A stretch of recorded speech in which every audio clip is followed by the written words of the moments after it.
How to switch audio from hearing aids to iPhone speaker. If you want to switch audio from your hearing aids to your iPhone speaker, follow these simple steps. Open the phone app. Receive a phone call. When the call screen appears, tap the audio or speaker button. From the list of available audio devices, select iPhone speaker. Your call audio will immediately switch from your hearing aids to your iPhone speaker. You can also switch audio while playing music or videos.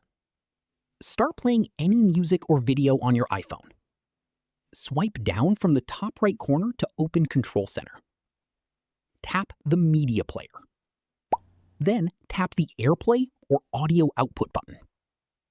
Select iPhone speaker from the list of available devices. Your audio will instantly play through your iPhone speaker instead of your hearing aids.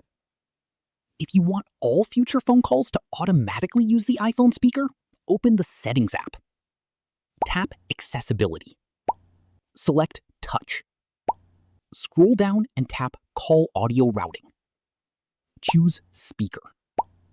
From now on, your phone calls will automatically use the iPhone speaker by default. That's it. You've successfully switched audio from your hearing aids to your iPhone speaker. Also, if you found this tutorial helpful, subscribe for more iPhone tips, iOS tutorials, and troubleshooting guides.